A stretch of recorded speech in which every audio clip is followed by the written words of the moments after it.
Voy presentando. Buenas tardes, esta es la última mesa de este primer día de la Semana de la Historia Ambiental 2025.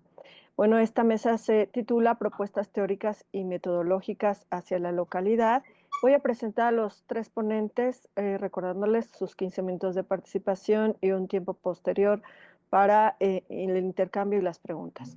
El primer ponente es Gerardo Morales Jasso, del Instituto Potosino de Investigación Científica y Tecnológica, que nos presentará su ponencia Genealogía de la Historia Ambiental en Colsan y la UASLP. Posteriormente, Mónica Lizama Ruiz Torres, de la Universidad Autónoma de San Luis Potosí, quien nos hablará sobre la genealogía de historiadores ambientales de San Luis Potosí, pero vista desde la teoría de grafos. Y finalmente, Leonardo Ernesto Márquez Mireles, de la Universidad Autónoma de San Luis Potosí, con el tema Iniciativa para Historiadores Ambientales de la UASLP y el Colsan. Bienvenidos. Muchas gracias. Van a notar algunos de los que vieron la conferencia inaugural que está un poquito parecida, pero a una escala más reducida, mucho más local. Y bueno, me baso para esta ponencia en los estudios de Ciencia, Tecnología y Sociedad, búsqueda de obras de historia ambiental y en entrevistas con profesores y egresados de ambas instituciones. Entonces, es tanto la Autónoma como el Colegio de San Luis, pero tiene la particularidad de que en la Autónoma se encuentra la historia ambiental tanto en la Facultad de Ciencias Sociales y Humanidades como en el programa multidisciplinario de posgrado en Ciencias Ambientales. Entonces, el texto más antiguo de antecedente de la historia ambiental sería la explotación del mezquite en San Luis Potosí, de Andrés Argüelles, que no habla de historia ambiental, no es trabajado con estos conceptos, pero su punto de partida es ver la naturaleza como problema histórico. Y ya eso creo que es un avance muy importante hacia la historia ambiental. En ese mismo año se publica Las ilusiones perdidas, la reganadización de Pujalcoy, primera y segunda etapa, por Miguel Aguilar Robledo. Ya en el 2000, el programa de historia ambiental, en el programa de historia, perdón, el tema ambiental fue aproximado en el Colegio de San Luis por los estudiantes. Está una tesis de Antonio Almanza Cadena, una tesis también de Jesús Artemio Izaguirre, la de Francisco Javier González, Margil de Jesús Canizales. Tienen temas que están más o menos cerca ya de la historia ambiental. Sin embargo, la que podríamos decir que inaugura formalmente en el Colegio de San Luis es Juanita Elizabeth Salas con su tesis, y vamos a ver más adelante un poquito más de sus particularidades. Mientras que en el 2002 se crea el programa multidisciplinario de posgrado en Ciencias Ambientales, PMPCA, con algunos antecedentes dentro de las ciencias ambientales. Los profesores se reunieron para poder hacer este programa alrededor del problema del proyecto de la minera San Javier, y esta experiencia se aprovechó para crear el programa en ciencias ambientales. En ese mismo año se incluyó a profesores de la entonces Coordinación de Ciencias Sociales y Humanidades, que integraron conocimientos sociales y humanísticos que sí son poco comunes en muchos programas de ciencias ambientales en México y en otras partes del mundo. Lo interesante de esta institución es que la coordinación y el PMPC iniciaron la impartición de clases de historia ambiental en licenciatura y posgrado en el mismo año. En el programa aparece en el mismo año, sin embargo, pues obviamente no se puede adelantar semestres, o sea, está planeado para un semestre más adelante. Entonces, en el semestre enero-julio, el cuarto semestre de la primera generación sería cuando se da la materia de historia ambiental por primera vez en la universidad. Por otro lado, en el PMPCA se oferta como historia ambiental, teoría y praxis, y la primera vez que se pudo dar fue en enero-julio 2003. Entonces, básicamente, 2002, 2003, 2004 fueron estos años importantes alrededor de la historia ambiental para la autónoma. Y pues, ¿cuáles son las particularidades? ¿Qué es la primera licenciatura en historia? Un primer curso de historia ambiental en una licenciatura en historia. El programa oficial tiene principalmente autores extranjeros, pero se incluyó texto de Jorge Juanes sobre la naturaleza en Marx, y podemos notar cierta debilidad sobre lo mexicano, ¿no? Se le da un énfasis más a lo anglosajón, y poco a poco conforme se empezó a dar esta materia, empezó a tener un énfasis más latinoamericano. La materia de Historia Ambiental, Teoría de Praxis se impartió por Miguel Aguilar, pero en otras ocasiones fue compartida con Alexander Betancourt. Con la creación de otro programa de posgrado, que es el de estudios latinoamericanos, ahí hubo un pequeño problemita y dejó de darse en el PMPCA y se empezó a dar en el PELS, pero ahora con Miguel Aguilar, Alexander Betancourt y Gabriela Torres Montero. A partir de entonces, disminuyeron las tesis de historia ambiental que se da en el PMPCA y pues bueno, no ha destacado tanto como cuando estaba en el PMPCA esta materia. Y administrativamente dejó de estar en el PMPCA y se dejó de impartir. Lo curioso de esto es que en la licenciatura en historia la materia es obligatoria, pero no hay casi tesis de historia ambiental. Y en el PMPCA no hay historiadores prácticamente, hay muy pocos historiadores. La mayoría de las tesis de historia ambiental que se han hecho han sido de otras formaciones, con gente con otras formaciones, pero a pesar de que no es obligatoria, tiene una mayor participación en tesis que obviamente las que se dan en la licenciatura. Entonces, pues parece ser que, con excepciones, los historiadores formados en la autónoma no han tomado el estafeta de la historia ambiental, ¿no? O sea, sí me parece que en ese sentido podemos hablar de una especie de fracaso, al menos al nivel de licenciatura, que necesita ser pensado porque no se ha impactado a los historiadores para que puedan desarrollar la historia ambiental. ¿Qué es lo que sucede? Puedo yo aventurar que quizás tiene muy poca relación la materia con el resto de las materias. O sea, simplemente es como una cerecita de un pastel, la gente le encanta el pastel, qué bonita cereza, pero se acabó, ¿no? Entonces, bueno, tenemos a personalidades que fueron las que le metieron bastante empuje a meter lo que es la historia ambiental. Miguel Aguilar Robledo, que fue dirigido por Butzer, alumno de Carl Troll, y pues ya vimos la genealogía que tiene en la conferencia. Y aparte tomó cursos con Bernardo García Martínez, cuando justamente en el antecedente del Colegio de San Luis, que es el Centro de Investigaciones Históricas de San Luis Potosí, en 1994, y de ahí empezó a seguir la producción de historia ambiental que tenía Bernardo García. Y a partir de un encuentro con el biólogo Fernando Medellín, se acercó al Instituto de Investigaciones Humanísticas, que estaba siendo dirigido por Ramón Alcorta Guerrero.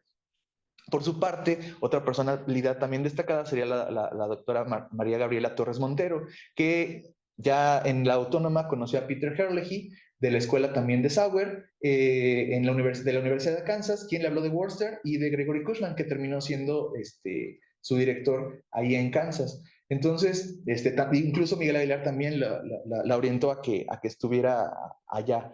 Y tomó el curso con el doctor Aguilar, y como resultado está uno de los textos teóricos de historia ambiental que incluso está publicado por el antecedente de la revista del Colegio de San Luis, cuando se llamaba Betas. También está el doctor Servín, Carlos Contreras Servín, que participó en su comité Gerardo Bustos, ingresa a la UASLP en 2003 y también se dedica a temas de cambio ambiental, geografía histórica, vinculada a la historia ambiental. Alexander Betancourt Mendieta es colombiano, él estudió estudios latinoamericanos por la UNAM y debido a su trabajo con juntas auxiliares en la Sociedad Mexicana de Geografía, él empezó a acercarse a lo geográfico y a través de Aguilar a la historia ambiental, con quien empezó a discutir y dialogar para modificar el programa tanto de licenciatura como de posgrado. Y influyó en incluir autores latinoamericanos, ¿no?, en la bibliografía de los cursos. Por otro lado está Leonardo Ernesto Márquez Mireles, que es formado por Alba González Jácome, de la Escuela Palermiana, y es una de las primeras historiadoras ambientales de México, también ya se mencionó en la conferencia. Ha trabajado con Arturo Gómez Pompa y asistió también a conferencias de García Martínez, influido por Hernández Solocozzi. Él también dirige tesis de historia ambiental. Por otro lado está Enrique Delgado, que es geógrafo por la UNAM, asesorado por Gerardo Bustos Trejo, también desde la licenciatura. Él vincula mucho lo que es la historia ambiental con la geografía histórica y su trabajo ha sido influido por Clarence Glacken, y es de los profesores que han titulado a licenciados en historia con trabajos de historia ambiental. O sea, es como de las excepciones a la regla de los historiadores, no les ha interesado mucho la historia ambiental. Lo ha logrado Habría que preguntarle cómo lo hizo, ¿no? Ramón Alejandro Montoya ha participado en el antecedente de la historia ambiental de 1991 como fotógrafo, pero esta experiencia lo marcó porque tenían planeado no solamente investigar el mezquite, sino seguir con otra investigación de otros árboles endémicos, pero su experiencia con el mezquite lo hizo contemplar la naturaleza como problema histórica en un libro que es San Luis del Potosí Nuevo Hispano, Poblamiento y Dinámica Social de una Real de Minas Norteño del México Colonial. Él es antropólogo y doctor en historia. También, por otro lado, tenemos a Antonio Ábalos Lozano, que es biólogo, pero fue alumno de Miguel Aguilar, se titula con una tesis de historia ambiental del Cerro de San Pedro, y él participado en Solcha, él es profesor del PMPCA, y lo que llama la atención de su trabajo es que convierte la historia ambiental en gestión ambiental. Por otro lado, del lado del Colegio de San Luis, tenemos a antecedentes de Lidia Torre Medina Mora, que es antropóloga social y estudió en la Universidad Iberoamericana con Carmen Viqueira, también otra vez de la Escuela Palermiana, y es fundadora del Centro de Investigación Históricas de San Luis Potosí, participa en la fundación de la Coordinación de Ciencias Sociales. Entonces, vamos a ver que estas historias se van entretejiendo, ¿no? Gente del Colegio de San Luis tiene que ver con la formación y fundación de la coordinación, gente del PMPCA y de la coordinación tiene que ver también con el Colegio de San Luis. Y es fundadora del programa Agua y Sociedad y estudió la historia de la presa La Constancia. Hortensia Camacho Altamirano, ella fue asistente de investigación de Lidia Torre, es socióloga, doctora en ciencias sociales y conoció a partir de un simposio a Luisa Boites Aguilar, otro gran historiador del agua, y sería su director de tesis de licenciatura. En su tesis de maestría participó incluso Diana Virichaga, que desde la UAMX, y forma parte del núcleo académico básico de la maestría en antropología social y también de la de gestión sustentable del agua. Aquí las principales que vimos fueron antropólogos. Entonces, ahora ya llegamos a los historiadores que llegan a la historia ambiental por otros caminos. Sergio Cañedo, su investigación de archivo lo guió a preguntas ambientales y de ahí la historia ambiental. O sea, fue como, pues, ¿qué me estoy encontrando? Esto como que son preguntas, me genera preguntas diferentes. Entonces, él conocía a Cynthia Radin, pues estudiaron ambos en la Universidad de California y a partir de ahí empiezan a trabajar juntos. Con Ruiz Medrano, que le invitaron a impartir un curso de historia ambiental aquí en el Colegio de San Luis. Carlos Rubén Ruiz Medrano también es historiador por la Universidad de Guanajuato y doctor por la Universidad de Sevilla. La historia fiscal, por su parte, lo llevó a los conflictos de tierra. Los conflictos de tierra lo llevaron al paisaje y a la tenencia de la tierra y estos a la historia ambiental. Junto a su estudiante Carlos Alberto Roque, coordinaron distintos trabajos sobre paisajes culturales. Por otro lado, ahí viene algo que no quité. Los siguientes profesores no los pude entrevistar. Juan Carlos Ruiz Guadalajara, él fue uno de los grandes impulsores de la historia ambiental aquí en el Colegio de San Luis, principalmente por su labor como historiador comprometido, ¿no? Y fue fundamental para que se desarrollara la historia ambiental en el Colsan y de hecho coordinó en 2022 unas jornadas internacionales que tenían que ver con la historia ambiental. Clotilde Hernández Suárez es doctora en Ciencias Sociales y ingeniera agrónoma, especialista en Sociología Rural y forma parte de la MAGESA y el doctorado en Ciencias Sociales. Y ella también ha estado haciendo trabajos de historia ambiental. De hecho, recientemente publicó un libro que es de historia ambiental. Y pues ellos han generado también escuela, ¿no? Entonces está Francisco José González Flores, que lo estudió primeramente desde la ecología cultural. Juana Elizabeth Salas, que la tuvimos aquí, ella ya está en la Universidad Autónoma de Zacatecas. René Amaro Peña Flores, fue alumno de Tortolero y él la dirigió hacia la historia ambiental y después termina en el doctorado con Tortolero, ¿no? Y forma parte, ahora forma nuevas generaciones de historiadores. 3 Por otro lado, minutos. también la tuvimos a Natalia de Gortari Luzlo, sí, gracias, que fue dirigida por Hilario Charca Salazar, un ingeniero ambiental, y en su comité participaron Luis María Nieto, educador ambiental, y José Antonio Rivera Villanueva, de aquí del Colegio de San Luis, y su tesis es una historia ambiental de la cuenca de Río Verde, ella siendo bióloga de formación, ¿no? Y después en una maestría en ciencias ambientales. Posteriormente hizo un trabajo de doctorado en ciencias ambientales y actualmente es profesora de historia en la Benemérita Universidad Autónoma de Puebla. Entonces, es bastante interesante estos recorridos. Gerardo Alberto Hernández Sendejas es historiador por la Universidad Michoacana de San Nicolás de Hidalgo, maestro en antropología por el Colsan, doctor en geografía por la UNAM, pero no conoció historia ambiental sino hasta el doctorado, gracias a Miguel Aguilar, quien lo dirigió, y va aventando la historia hacia la aplicación, y ahorita está en SIGA UNAM. Entonces, como él tenemos varios otros, ahí muestro algunos que han trabajado la historia ambiental desde la UASLP, me voy un poquito más rápido, como Juanita Rosas García, que ahorita también la tuvimos aquí, que también vincula a Cañedo Gamboa y a Miguel Aguilar su formación. Y aquí tenemos un ejemplo de la producción anual de historia ambiental desde 1991 hasta el 2022, en donde el pico más grande que tuvimos fue en 2016, curiosamente, para las dos instituciones, y de ahí empezó a descender. Entonces, eso me hizo, pues, decir, bueno, y entonces, ¿cómo podríamos vincular a estas dos instituciones? Y eso nos lleva a la siguiente presentación.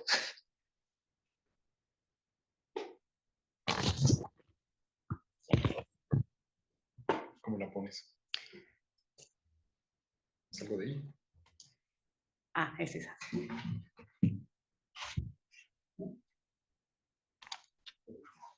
Gracias.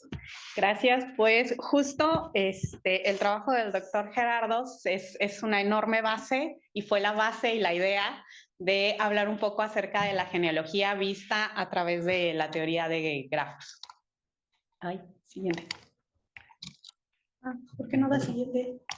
Ahí está, ahí está. Creo que ahí va. Bien, esta presentación tiene como objetivo presentar la genealogía de la historia ambiental de la UASLP y el Colsan a través de un análisis de redes sociales, ¿no? El famoso ARS. ¿Por qué? Porque necesitamos visualizar las redes de colaboración, las influencias académicas y la consolidación de los cuerpos académicos para que a través de esto podamos nosotros identificar fortalezas, áreas de oportunidad y las desconexiones que están existiendo actualmente entre ambas instituciones, ¿no? ¿Todo esto para qué? Pues para que podamos ahora sí hablar de estrategias de consolidación de cuerpos académicos que tengan como objetivo 100% la historia ambiental. Esa es como la idea general del trabajo. Entonces, ¿por qué hablar o por qué mapear redes académicas es importante para que nosotros podamos consolidar la disciplina? Primero que nada, visualizar la estructura del conocimiento revela cómo se han creado las escuelas de pensamiento, ¿no? Ya el doctor Jasso nos habló un poco acerca de cómo se creó la escuela de pensamiento en la UASLP y en el PMPCA y cómo se ha estado consolidando por otra parte en el Colsan. Esto, aunque parecieran contrarias, ¿no? Tienen un punto de convergencia con el que nosotros podemos anclar ambas instituciones y ahora sí pensar en trabajos, digamos, interinstitucionales. Además, este mapeo nos va a permitir diagnosticar fortalezas y debilidades de ambas instituciones, tanto de la UASLP como del Colsan. Y nos permite fomentar la colaboración estratégica entre los investigadores que hoy en día están comandando los trabajos de historia ambiental aquí en el Estado y evidentemente esta consolidación nos va a legitimar la disciplina, ¿no? La idea es que San Luis, que es uno de los estados que a nivel nacional ha trabajado mucho a nivel de historia ambiental, podamos consolidarlo como un punto, como un foco sede de la historia ambiental nacional. Definitivamente tenemos muy claro que sin redes no existirían las disciplinas, ¿no? Hoy en día el análisis de redes sociales nos permite como herramienta visualizar estas conexiones y a su vez poder tejer nuevas conexiones. Las redes sociales académicas son un motor de cambio en contextos estatales, sobre todo en estados como San Luis Potosí, que es un estado biodiverso. Estamos hablando de que San Luis tiene 4 regiones geográficas y económicas claramente distintas una entre otra. Hablamos de altiplano, centro, zona media, huasteca, y toda esta biodiversidad nos genera mares de información en historia ambiental. Entonces, ¿por qué no poder consolidar todo esto como un punto de referencia a nivel nacional sobre estos análisis disciplinares, ¿no?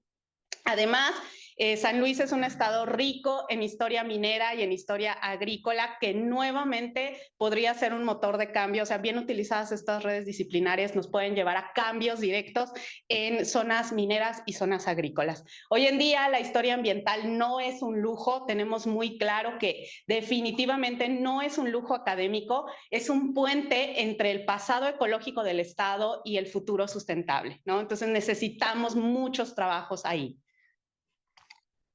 ¿Cómo se hizo este análisis de redes? Bueno, primero que nada se retomaron toda la fuente documental que hizo el doctor Gerardo, ¿no? En su capítulo Genealogía de la Historia Ambiental en 2 instituciones. Todo lo que ustedes ya vieron en la presentación anterior lo vamos a ver graficado y lo vamos a ver representado en bolitas y en nodos, ¿no? Ahorita vamos a explicarlo más a detalle. Adicional a eso, se hizo un rastreo del trabajo colegiado en la web con coautorías de artículos, capítulos y ponencias. Ojo, nos estamos limitando solo a nivel disciplinar de historia ambiental.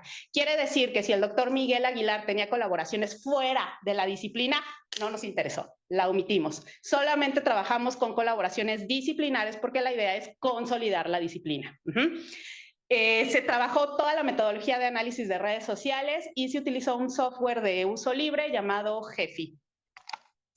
¿Qué es este rollo de la metodología de análisis de redes sociales? Bien, las redes sociales hoy en día son una herramienta metodológica que se centra a través de la representación gráfica en examinar relaciones sociales y patrones que se van formando entre los actores. Llamémosle nodos sociales. Esta visualización permite, uno, que nosotros podamos ver todas las relaciones ocultas y cómo fluye la información a través de los nodos. Dos, podemos identificar actores clave. Y tres, a través de esta identificación podemos diagnosticar fortalezas y debilidades que existen, digamos, en estos flujos de información. Ese es como el objetivo del análisis de redes. ¿Qué métricas se utilizaron? Se utilizaron sobre todo estas cuatro: densidad, que significa el grado de conexión que tiene la red; centralidad, que es el total de conexiones que un nodo o un actor presenta; la intermediación, que son los nodos que pueden actuar como puentes entre otros actores; y por último, la métrica de cercanía, que es la distancia promedio de un nodo al totalidad de los nodos de la red. Y bueno, ahí vamos a ver dos imágenes, dos bolitas, ¿no? En la parte inferior tenemos la red disciplinar de la UASLP y del lado derecho tenemos la red disciplinar del Colsan. La tabla muestra en las métricas a nivel estadístico y lo que quiero, por favor, que observemos es que curiosamente, aunque la densidad de la red de la UASLP es de 0.268 y el del Colsan es de 0.267, a nivel gráfico son dos redes totalmente distintas. Mientras que la UASLP tenemos una red con forma de estrella, no sé si logran visualizar, ¿no? Es como una estrella con un... Imaginemos que es un sistema solar, ¿no? Y el centro es esa bolita y de ahí se desprenden todos los planetas. El Colsan parece estar más desperdigada, ¿no? O sea, parece como muchas bolitas ahí en el espacio sin forma, ¿no? Y esto a nivel de interpretación de red nos da muchísima información. Primero que nada, la UASLP es una red sumamente cohesionada. Eso quiere decir que la información fluye de forma rápida y efectiva, porque solamente tienen un conector. ¿Cómo me puedo regresar? Gracias. El centro es el principal conector. Si el centro quisiera decir Congreso no sé, Congreso de Disciplina Ambiental mañana, todos se van a enterar así, porque él solito tiene el manejo al 100% de la información. Totalmente distinto a la red del Colsan, que si se dan cuenta, pues como que no hay claro quién lo está dirigiendo, ¿no? Y entonces, posiblemente, aunque un nodo diga mañana Congreso Disciplinar, pues los otros tardarían más tiempo en enterarse o la información fluiría de forma más lenta. A eso se refiere el grado de densidad. Les decía yo, tenemos en el Colsan una dependencia de puentes para la difusión, porque esta difusión no depende de una sola persona. Por otro lado, en la UASLP, esta red en forma de estrella nos habla de colaboraciones limitadas. Es decir, no hay un trabajo de equipo entre las personas que están trabajando disciplinas de historia ambiental. A diferencia del Colsan, que tenemos un poco más de colaboración, sin embargo, tenemos presencia de subgrupos aislados o los famosos clústeres temáticos. Es decir, son 2 o 3 investigadores que tienen la misma línea de investigación y que trabajan juntos, pero no pelan a los demás. Y entonces, por un lado tenemos en la UASLP una persona que dirige y comanda las investigaciones y la total desconexión de los otros actores, y en el Colsan, pese a que tenemos conexión entre actores, no son conexiones, digamos, globales, porque tenemos subgrupos con temáticas claramente definidas y no hay colaboración intergrupo. Entonces, la UASLP es una red rápida, pero totalmente centralizada. Si se nos va el centro, o sea, si tapamos el sol, se nos cae el sistema solar. A diferencia de Colsan, que es una red especializada, pero fragmentada. Está tan fragmentada que no tenemos colaboraciones entre los subgrupos o los clústeres temáticos. Ambas pueden aprender mutuamente para equilibrar cohesión y diversidad temática, es decir, tienen como sus puntos pros, ¿no? Y sus puntos contra, lo ideal sería como fusionarlas. Los grados de centralidad y los puentes disciplinares. En estos dos grafos vamos a ver el centro, digamos, el actor que está en el centro es el nodo Miguel Aguilar, es MAG, y en el Colsan los azules más fuertes son los actores que tienen mayor conexión con toda la red, digamos, los azul, entre más fuerte sea, mayor es el grado de importancia que tienen en la red, entre más clarito sea el azul, pues están más desconectados totalmente, digamos, del centro, ¿no? Estos dos grafos también nos dan muchísima información y tenemos hallazgos claves por institución que considero importantes retomar. De entrada, para la UASLP, un hallazgo es que el nodo central dominante es Miguel Aguilar, es MAR, ¿no? Es una red tipo estrella con dinámicas jerárquicas y dependencia crítica del nodo central, lo que les decía, se tapa Miguel o se nos oculta el sol Miguel y se nos caen todos los planetas. Se jubiló. Se jubiló y se nos cayó toda la red disciplinar.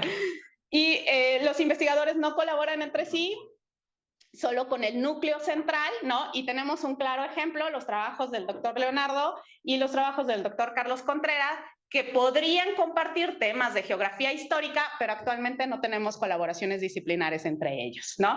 Entonces, no hay aristas que logren vincular a los actores.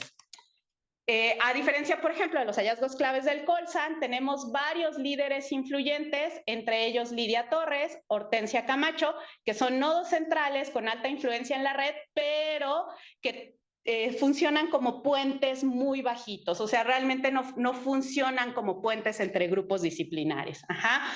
Por otro lado, tenemos a María Isabel y a Luisa Boites, que tienen un alto grado de intermediación, es decir, pueden funcionar como puentes porque conectan diversas temáticas dentro del Colsan.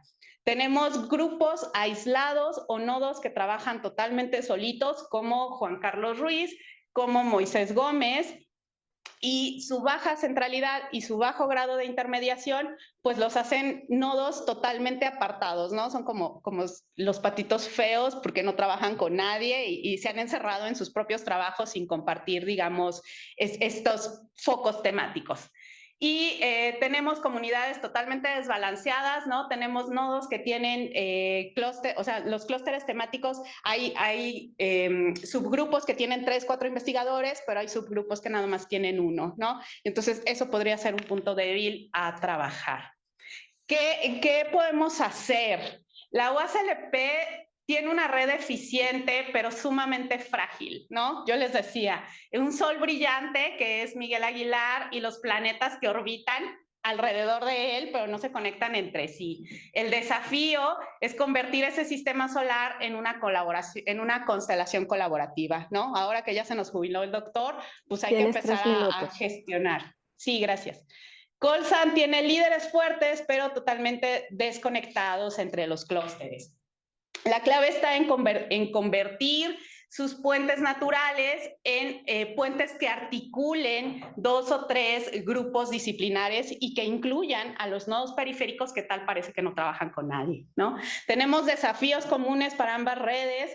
De entrada, la colaboración entre la red, que nos puede llevar a una colaboración institucional, y obviamente un desafío es la formación de nuevas generaciones, porque están teniendo bajo impacto en tesis de licenciatura y de posgrado. Ya el doctor Gerardo nos hablaba mucho acerca de que los historiadores no dan, ¿no?, tesis de historia ambiental. ¿Qué se sugiere hacer? Porque es el punto central del análisis de redes. Recomendaciones estratégicas. Para la UASLP, de entrada, habrá que descentralizar el conocimiento, promover coautoría entre los investigadores periféricos. Necesitamos capitalizar el PMPCA utilizando un modelo multidisciplinario que logre integrar realmente a varias disciplinas. Para el caso del Colsan, necesitamos talleres interclúster que logren vincular los temas de agua, de minería, de patrimonio con proyectos conjuntos. A lo mejor de esta forma logramos motivar a que los clústeres se abran, ¿no? Y logren invitar a más colaboradores.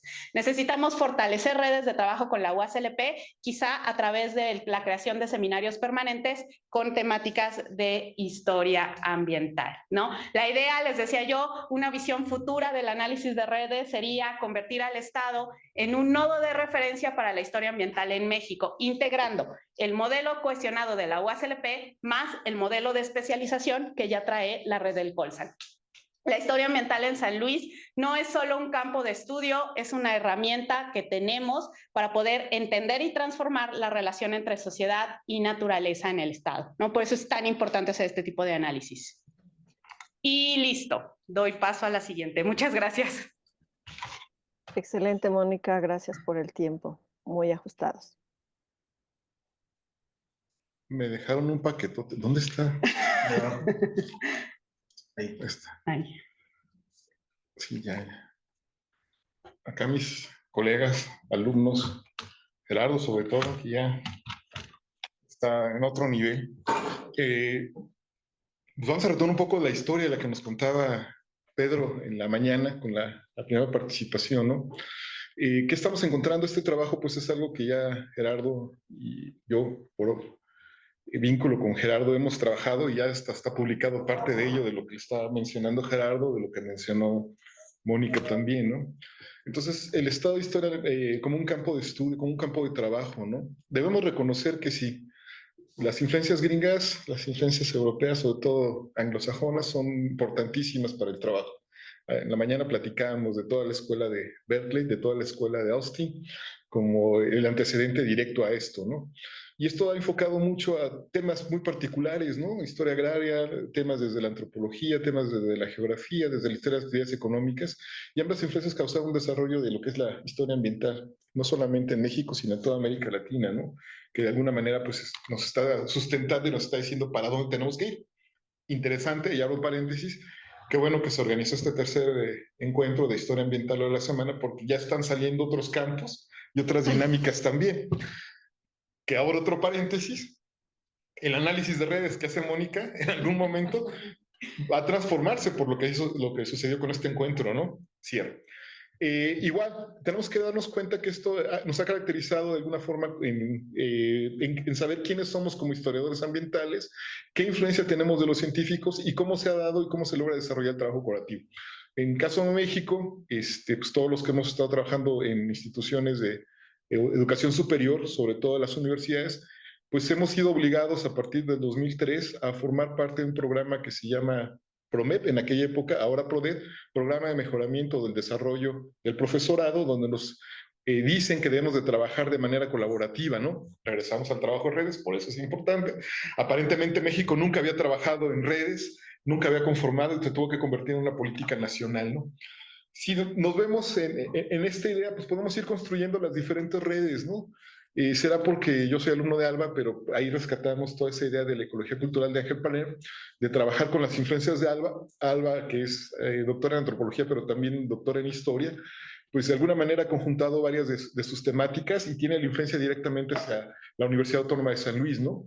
La ecología del paisaje de Karl Bulzer, a partir de Karl Tobel, de Karl Bulzer y todos sus estudiantes y conocidos que han llegado también a San Luis Potosí, la geografía histórica, a partir de lo que ha dicho Bernardo García, Gerardo Bustos, que también han llegado a San Luis, Karl Sauer, Peter Herring, Donald Worcester y Jory Kuzman, ¿no? Que también todos ellos, desde la antropología, desde la SOLCHA, han participado directamente, como decía Gerardo, en el PMPCA y en la Facultad de Ciencias Sociales y Humanidades, ¿no?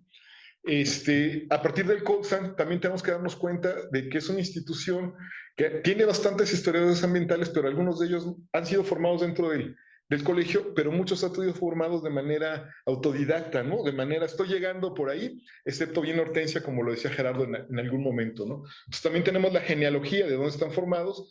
Les digo, no podemos negar que hay maestros del Colsan que fueron formados con la idea de Ángel Paler en aquel momento, desde la Ibero, la geografía histórica de Bernardo García y la ecología política, Luisa Boitias, Diana Birrichaga, Cintia Radin, la historia económica y fiscal agraria de Scholarship with Commitment, Miguel Aguilar, Alejandro Toletero, y los estudiantes que han directamente salido, que han entrado a estudiar al Colsan, ya sea el doctorado o la maestría, o salen de ahí y se han ido a estudiar a otros lugares y regresan al mismo Colsan, ¿no? Perdón, me salté la idea importante, que vemos la influencia en el programa de El Agua y Sociedad, en el doctorado de Ciencias Sociales y en el mismo programa de Historia, ¿no? Donde se nota la influencia, ¿no? Sin contar las tesis, pues varias de las publicaciones que hay desde el 90 a la fecha, pues tenemos un número que se triplicó para el 2000 de 250%, todavía más aumentó para el 2010. En estos datos, el Colsan ha contribuido al 41% a la historia ambiental y la UASLP al 59%. En porcentajes, pues sí, bien chido, pero en números ya no los dijo Gerardo, son pocos, ¿no? Los totales son pocos.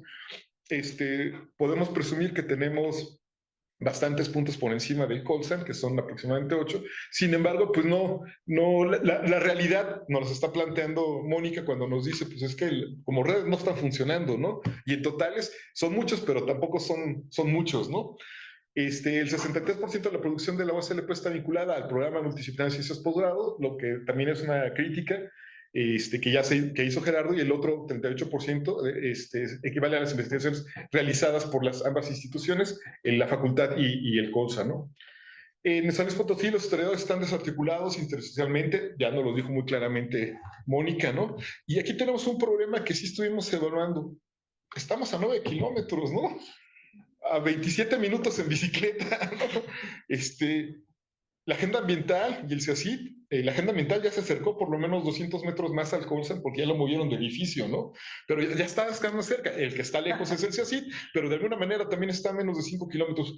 Pareciera que deberíamos de estar más conectados. Yo pienso en la UNAM y la unidad de posgrado de la UNAM al sur en economía está casi a 9 kilómetros de lo que es la facultad de filosofía de la UNAM. Y yo creo que habría que analizar si tienen más conexión que lo que tenemos nosotros entre estas secciones con la misma distancia física que tenemos, ¿no? Tenemos que reconocer que sí, no solamente es la jubilación de Miguel, sino que ha pasado algo que ha llevado al estancamiento de la historia ambiental, ¿no? El mismo Alexander Betancourt ya no se dedica directamente a hacer ese tipo de trabajos. La doctora Gaby, ahora con la dirección, pues también ha bajado el trabajo de investigación, porque es directora de la facultad. Tenemos los dos antecedentes de los eventos de historia de la Semana de la Historia Ambiental, que están fundados en la idea de Gerardo, él es culpable, de rescatar algo que ya estábamos viendo perdido, ¿no? O que no estábamos viendo que estaba perdido hasta que él lo vio y nos dijo, oigan, estamos dejando de hacer estas cosas, ¿no? Entonces me invita a tomar la batuta, tomamos la batuta y nos damos cuenta que sí, que hay mucho material, que hay mucho trabajo, pero que se está viniendo para abajo, ¿no? Y que es necesario.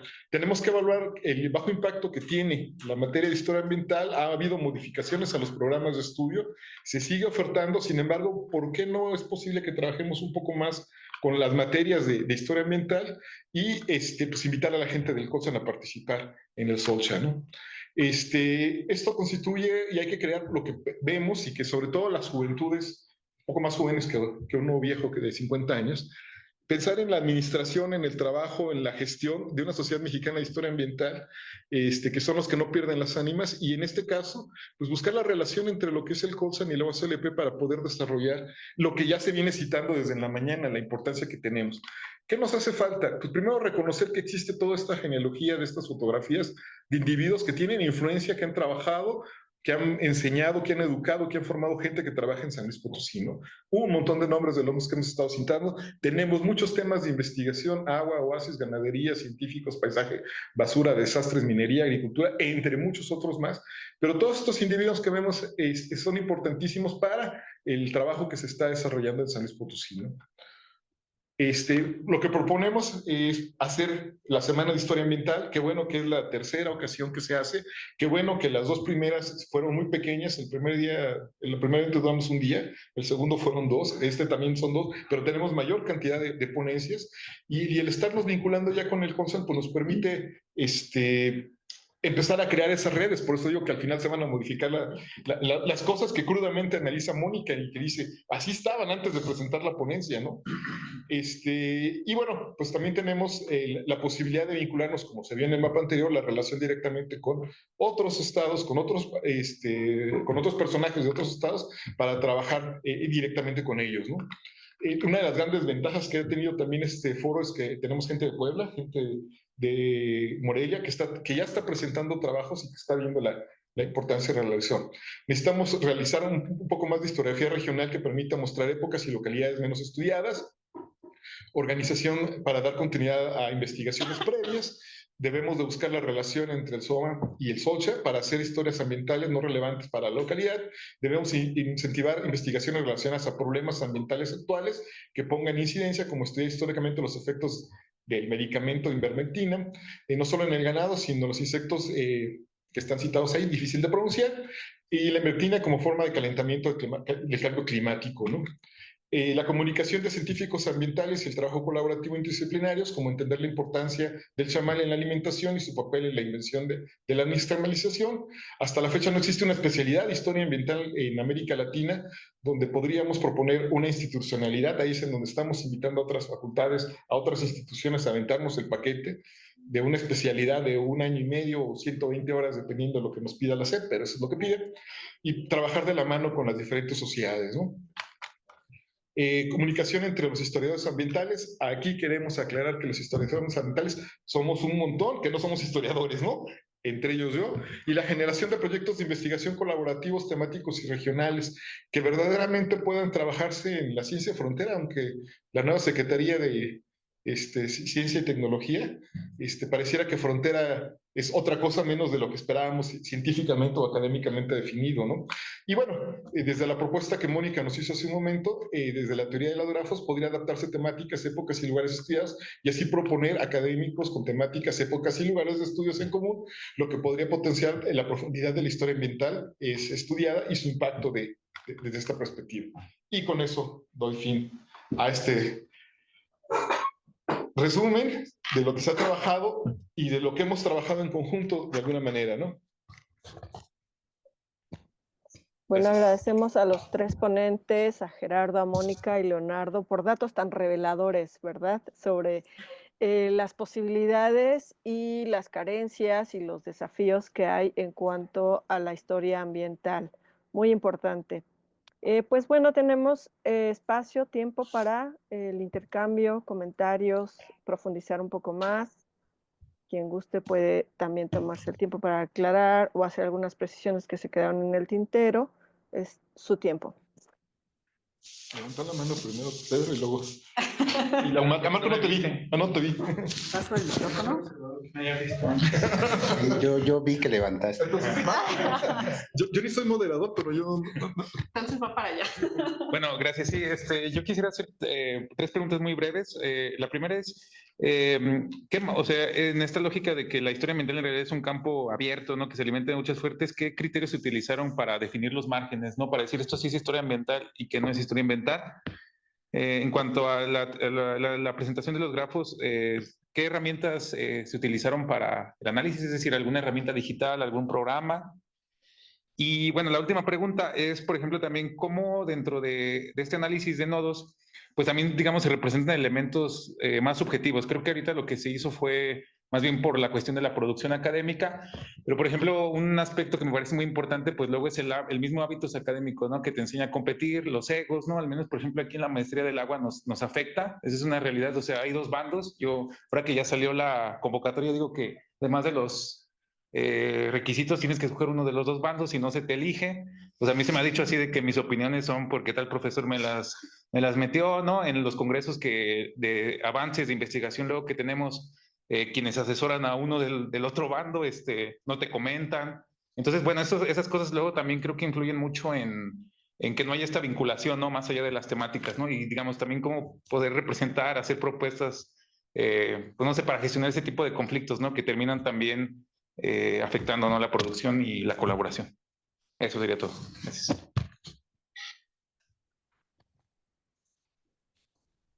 Y yo tengo un comentario y 2 preguntas. Voy a tratar de ser lo más rápido posible para no acaparar el micrófono. Yo creo efectivamente que San Luis Potosí es como el epicentro de la historia ambiental en México. Yo estoy convencido de eso, no soy potosino, pero lo creo así. Entonces, en ese sentido, valdría la pena, me parece, que este análisis que han realizado pudiera tener varias aristas, porque me da la impresión que está muy centrado en la enseñanza-aprendizaje a partir de dos instituciones, que es el Colsan y la UASLP, ¿no? Y sin embargo, esta historia ambiental Potosí, de San Luis Potosí para México, tiene otras salidas que quizá valdría la pena considerar en este tipo de análisis, ¿no? Por ejemplo, la generación de conocimiento más allá de las instituciones. Yo creo que hay una serie de textos clave que quienes nos aproximamos o nos formamos en historia ambiental tuvieron un origen en San Luis Potosí. Ya lo habíamos mencionado antes, el texto de Gabriela Torres y de Miguel Aguilar sobre el cambio ambiental, que bueno, hoy ya no se consulta tanto, pero en su momento fue fundamental, ¿no? Independientemente de si se hizo en la UASLP o en el Colsan, era una transmisión de conocimiento. Y luego esta otra revista que creo que se dejó de publicar, la de Espacio Tiempo, tiene un tomo clave, pero para América Latina, no para México, ¿no? Donde publicó Perla Sussman, Kent Mathewson, el mismo Enrique Delgado, Miguel Aguilar, mucha gente que era un referente y que explicaba su tema de referencia en esa revista, ¿no? Y eso, bueno, pues también proyecta a San Luis Potosí. La institucionalización más allá del Colsan y de la UASLP, desde luego la organización de 3 semanas de la historia ambiental, pues eso pues pinta un montón, habla de la articulación de la gente, claro, desde el esfuerzo de individuos, pero la articulación de gente en temáticas que van más allá de San Luis Potosí. Pero hay otros que hubo aquí una red de historia ambiental, un intento de establecimiento de una red de historia ambiental en México y la sede fue San Luis Potosí, ¿no? Hay como por ahí otra clave. Y luego, algo que a mí me parece muy importante y que pasamos por alto, que son el abordaje de los grandes temas de investigación, no de San Luis Potosí, quizás sí contextualizados en San Luis Potosí, pero que son grandes temas de la historia ambiental en América Latina. La defensa de la minería en Cerro San Pedro, pues es un referente, pero también el trabajo de los 90 de Miguel Aguilar Robledo sobre el fracaso del proyecto Pujalcoy es un referente historiográfico. Los trabajos que se publicaron en torno a ese proyecto, que podríamos decir de climatología histórica del laboratorio de plagas de la UASLP, tuvo una salida en ese mismo sentido y que generó mucha discusión más allá de San Luis Potosí. Y en una perspectiva más culturalista, el trabajo que hizo Anushka van Hoff al principio de los 90 sobre el agua, ¿no? El agua y la lengua y la naturaleza. Habría que ver la manera de cómo insertarlos más allá de la red de las dos instituciones, las tesis, los profesores, los grupos de trabajo. Hay un universo ahí más amplio que valida esto que estamos diciendo, ¿no? San Luis Potosí como un nodo de la historia ambiental mexicana, no potosina, más allá de. Y bueno, ya para no colgarme, porque ya me colgué además, se iba a decir también algo que ya habías comentado, ¿no? Tú le llamabas la constelación colaborativa, ¿no? Yo creo que la constelación colaborativa no tiene ahí un factor sorpresa que no se va a resolver. Si no se llevan bien, no se caen bien, no hay manera, ¿no? Entonces hay que darle la vuelta. ¿Cómo le das la vuelta? Pues generando otros grupos de trabajo, ¿no? No negando esos antecedentes, pero formando otros grupos de trabajo. Y ahí la parte de los jóvenes doctores es la clave, me parece, ¿no? No heredar en esa red pleitos ni vicios. Y mis dos preguntas ya para concluir. Una es, dicho esto, ¿ustedes consideran que hay una escuela de pensamiento de historia ambiental potosina? Y una pregunta más cuantitativa, ¿cuántos historiadores ambientales potosinos, sin ser historiadores, calculan al día de hoy?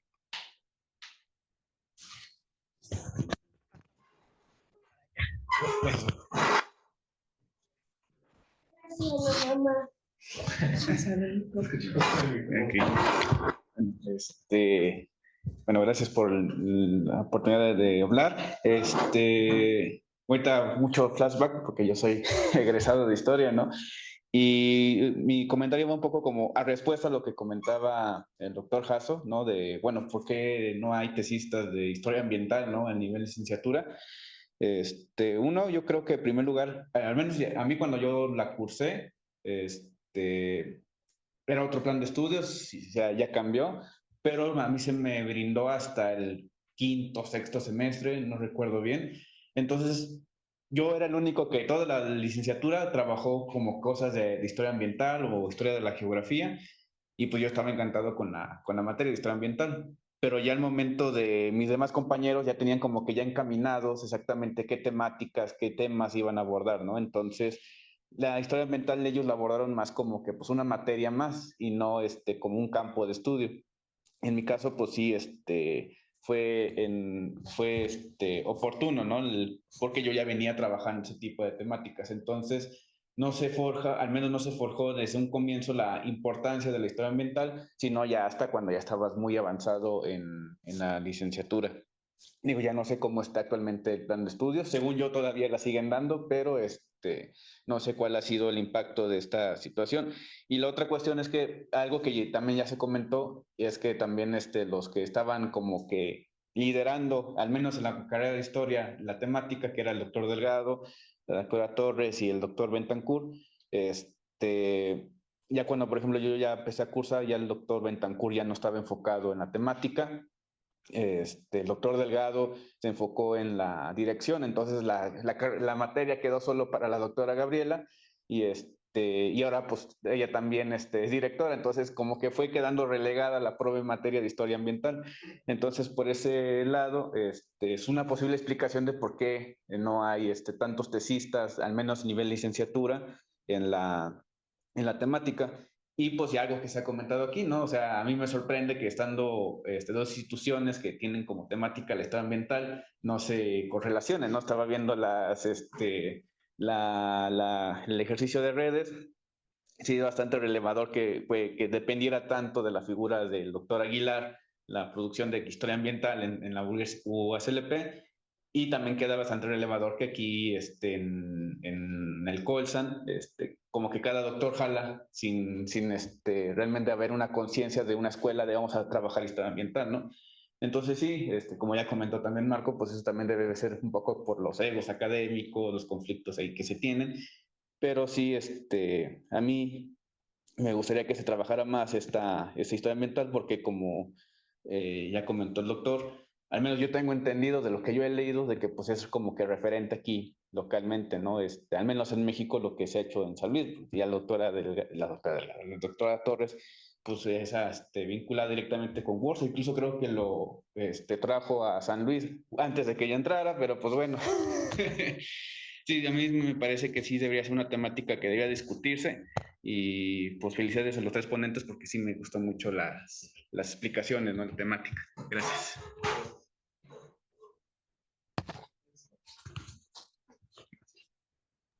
Pues para responder que sí, que no tomamos en cuenta como historia ambiental, sí,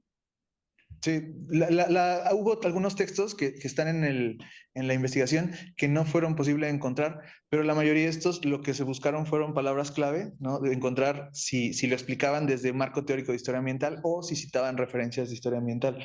Entonces, pero de todas maneras, como vemos que en algún momento, en el principio, no necesariamente esto lo podríamos, sería como muy restrictivo decir, no, solamente si esto tienen estas características de historia ambiental, vemos que en ese momento de una especie de protohistoria ambiental local, hay ese interés, ¿no? Esa reflexión sobre la sociedad y la naturaleza. Entonces, a pesar de que se vincule desde la ecología política o desde algún otro marco de reflexión historiográfica específicamente, se tomó como historia ambiental desde una perspectiva más o menos amplia, ¿no? Tomando en cuenta que poco a poco los actores empezaron a plantear sus propuestas como parte de la historia ambiental. Entonces, esto fue algo bastante complejo de poder identificarlo. Yo todavía no identificaría como tal una escuela de historia ambiental potosina. Sí va hacia allá esta investigación de tratar de identificar como algunas particularidades. Creo que algo que sí distinguiría a la historia ambiental de San Luis Potosí, de la de que se hace en otras partes de México, es esa vinculación con las ciencias ambientales, ¿no? Le da un matiz distinto. Me interesaría mucho en un futuro estudiar las tesis que se han hecho de historia ambiental dentro del programa de ciencias ambientales, porque esto de que participen ingenieros, agrónomos, ecólogos, que no solamente transforman la historia, sino que han sido transformados por la historia, ¿no? Varios profesores dijeron, es que no entiendo qué hace un historiador aquí, de repente lo escuchan y dije, ya entendí. Sí, o sea, como, ese tipo de cosas, como el programa en ciencias ambientales ha transformado a los educadores del mismo programa de científicos naturales duros, cuantitativistas a abiertos, ha sido también una cosa bastante interesante de ver. Y precisamente por lo largo que fue esta investigación, lo quise dedicar únicamente a la producción no de tesis, sino de artículos, a la relación tesista, sí, ahí sí lo metí, pero sí definitivamente todas estas cosas que mencionó el doctor Urquijo sí hacen falta de tomar en cuenta y son cosas que deberían de ser tomadas en cuenta. Por eso invité a la doctora Mónica y dije, es que creo que si metemos las redes, esto se potencia bastante porque va a generar una explicación que apenas es visible dentro de una explicación cualitativa como la que estaba. Entonces, la idea es plantear, bueno, todavía hace falta mucho más, o sea, las herramientas que le di fueron las que yo tenía de investigación, metiendo esto se pueden hacer muchísimas más cosas y creo que es fundamental plantear que lo que encontró ella aquí en San Luis Potosí se puede hacer precisamente con más información respecto de otras escalas, ¿no? Y eso podría ayudar muchísimo a generar estas redes colaborativas que podrían potenciar mucho la investigación y, por supuesto, pues generar que genere incidencia. Y nada más para corregir, el texto apenas está enviado allá al FIGA apenas, y ahí vemos a ver qué. Sí, yo rápido nada más para responder los temas metodológicos de redes. Bien, el análisis de redes sociales es una metodología que surge más o menos a finales de los 90, principios de los 2000 en España, sobre todo, ha explorado mucho este tema. Es una metodología híbrida, es decir, a través de estadísticas, análisis de vectores, distancias, grafica y bueno, todas las explicaciones pues se hacen desde el punto de vista cualitativo, ¿no? Entonces, de entrada, pues la herramienta del análisis fueron las propias pautas de la metodología de análisis de redes sociales. Las métricas centrales son las que por ahí les describí en algún punto de la presentación, ¿no? Que son digamos, las famosas medidas de centralidad que el propio análisis de redes proclama, que es la densidad de la red, el grado de centralidad, el betweenness o el grado de interconexión y el closeness o el grado de cercanía. Todos estos se generan a través de promedios y distancias de vectores entre nodos. Y el programa que se utilizó para analizarlos en este trabajo fue Gephi, porque es un software libre. Hay softwares de paga, pero la universidad no tiene las licencias, entonces nos impidió un poco esto. Y bueno, como hoy en día, bueno, también la Secretaría de Investigación nos invita a utilizar software libres, bueno, pues usamos Gephi, ¿no? Y ¿por qué o cómo podemos incluir más cualidades a los nodos? Les decía yo, es una metodología totalmente híbrida, pero al utilizar vectores y al utilizar promedios necesitamos un punto de aterrizaje o de materialización, ¿no? Del nodo.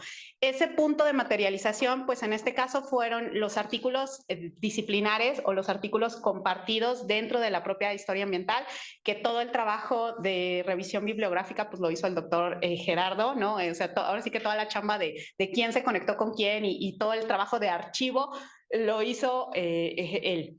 Yo a través de todo ese rastreo lo complementé nada más con búsquedas en la web para checar que realmente existiera un trabajo colaborativo y si por ahí se me escapaba algún otro, o por ejemplo al doctor por ahí como él hizo una descripción de la genealogía, no tanto centrándose en los trabajos colaborativos, digamos que lo que yo tuve que hacer fue aterrizar ese rastreo que él hizo a nivel de colaboración, ¿no? Y entonces empezar a ver, Miguel Aguilar tiene tantas ponencias publicadas con tantos y así. Y ver cuáles investigadores forman dentro o están dentro de la disciplina y cuáles no. Y bueno, esos fueron los criterios de relación. Claro que se puede hacer muchísimo más extenso, incluyendo más cualidades a los nodos. les decía el doctor Gerardo, este es un trabajo preliminar, ¿no? Que pretende llevarlo a más profundidad, pero si nosotros agregáramos incluso, por ejemplo, el género del investigador, pues nos daría un análisis dividido entre si hay más o menos historiadoras o historiadores, ¿no? Si grupos de edad, por ejemplo, o sea, podemos agregar tantas cualidades como nosotros queramos y el mismo software nos va a ir arrojando ciertos análisis a través de estas medidas, ¿no? Entonces, bueno, estamos en eso. Esperemos que esto sea un plan B, o sea, un próximo de ponencia. Y yo considero que justo el establecimiento de una escuela potosina de historia ambiental, o sea, lo que ha trabajado la UASLP y lo que ha trabajado el Colsan, si logramos realmente, digamos, llevar las acciones estratégicas, tenemos unas muy buenas bases de lo que podría ser el establecimiento de una escuela de historia ambiental potosina. Hoy en día está un poco desconectada, eso no quiere decir que no se estén sentando las bases, ¿no? Lo ideal sería generar estos puentes interinstitucionales para que a lo mejor en 2, 3, 4, 10 años ya podamos hablar que a lo mejor estos estudios fueron los primeros, ¿no? Que establecieron ya ahora sí toda la línea de pensamiento, pero creo que vamos por buen camino. Todos los antecedentes de que nos citas fueron así como sí o no. Al final uno tiene que delimitarlo, ¿no? Y es interesante recordar todos estos antecedentes de los 90 en los trabajos que verdaderamente son importantes, pero para el detalle de delimitación y presentarlo, lo mismo les pasa a todos los historiadores que van escarbando y se van más atrás y llega un momento en donde no es posible delimitarlos. Entonces, tiene que ver con la limitación de hablar de los historiadores a partir de las ciencias ambientales. Nos preguntas un número total, yo creo que no tenemos aproximaciones, porque ahorita que preguntabas me quedé pensando y además lo sumo a lo último que dijo Mónica. Podemos preguntarnos cuántos historiadores ambientales son potosinos formados en San Luis, cuántos son formados fuera y cuánto hemos llegado de fuera, entre ellos me incluyo yo, a terminar de formarnos o a terminar de trabajar la temática, ¿no? Nos rompería y nos seguiría ampliando las temáticas, ¿no? Ahorita pensando en las dos diapos que presenté, tanto el Colsan como lo de la OSLP, pues Contreras es del DF, ¿no? Miguel es potosino, pero se formó fuera de San Luis Potosí, ¿no? Gaby sí es potosina y el doctorado lo terminó estudiando fuera de San Luis, pero hasta la maestría iba adentro, ¿no? Alexander colombiano, formado en la UNAM, y así podemos ir registrando, entonces también pueden salir más cosas, por eso me parece que el número puede ser más extraño. ¿Manda? Sí, complicado. Más complicado, ¿no? En esos términos. Yo agradezco la cuestión de los antecedentes, porque no es que los hayamos olvidado, ¿no? Sino porque tuvimos que delimitarlo para poder trabajar, ya pensando en a lo mejor el antes de la formación de las dos instituciones, porque al final son el parteaguas en este siglo, son el parteaguas de la necesidad, que también como en algún momento comentaste en la ponencia inicial, pues en los 62, 64 se cierra Humanidades en San Luis Potosí y deja de haber todo este tipo de procesos y lo que tenemos son cronistas que hablan de las temáticas ambientales. Sería otro tema también a estudiar y que invitaríamos a los historiadores ambientales a trabajar de cómo le decían los cronistas o qué hablaban los cronistas sobre los temas ambientales, no sino sobre los temas ambientales que ellos estuvieron describiendo y que trabajaron durante mucho tiempo, ¿no? O sea, es un mar, es un mundo que estamos tratando de disparar para que todo el mundo le entre o le entren a ciertas temáticas y trabajarlo, ¿no? Igual y dándole una mirada de nuevo al texto que ahorita dejé de lado para la presentación, sí podría tener un número, ahorita no lo tengo, pero la idea es sí plantear esto que se encontró de que, o sea, la riqueza en historia ambiental era enorme, y de repente una persona que también impactó en el Colsan, o sea, según la investigación, también impactó en tesis en el Colegio de San Luis, etcétera, se jubila y da puros grillitos, ¿no? Básicamente. Entonces, sí, el asunto es una llamada de atención de decir, bueno, o sea, estamos haciendo la Semana de Historia Ambiental y yo lo primero que vi es que hay una fortaleza aquí en la Autónoma y de repente lo que más llegaban eran profesores de fuera de la facultad, de la Autónoma a participar y profesores del Colsan, ¿no? Pero de la facultad ya no había. Entonces, sí, ahí dije, aquí hay algo raro que me está diciendo que estos números, a pesar de que llevaban una tendencia creciente, ya se acabó, eso es otra realidad. Y ahorita lo que se está buscando es precisamente formar gremio, porque pues como tal no lo hay. O sea, están personas individuales trabajando historia ambiental y por alguna especie de coincidencia todos están en San Luis Potosí, pero eso es todo. Bueno, y lo último que quería contar, sí, se cerró Espacio y Tiempo, la revista de la facultad, que tenía 8 números, si mal no recuerdo, y tienen prometiendo desde esos años una nueva revista, Cronotopos, algo así se llama. No lo sé bien porque, pues precisamente es como propuesta, y te digo, tiene 2 años queriendo rescatar estas temáticas, ¿no? Sí, bueno, ese número en particular, el número de historia ambiental latinoamericana, pues sí. Es buenísimo. Bueno, pero también una escuela de pensamiento potosina no es gente de San Luis Potosí, ¿no? Es gente que se forma en una tradición en San Luis Potosí. Tú mismo, ¿no? Tu genealogía te diría palermiano, ¿no? Un palermiano de una tradición potosina. Yo creo que es hacia allá donde va, ¿no? Sí, definitivamente es importante la articulación entre las dos instituciones. No va a ser hacia arriba, ustedes hacia abajo, ¿no? Más bien. Sí, les tocan a los jóvenes. Muy bien. Gracias. Bueno, si no hay algún otro comentario y hay alguien más que guste compartir o hacer alguna otra reflexión, o vamos cerrando. Estamos en tiempo. Bueno, también de mi parte me llamó muchísimo la atención mencionarles pues estas comparativas que ustedes presentaron en esta mesa y que tal vez habría que considerar.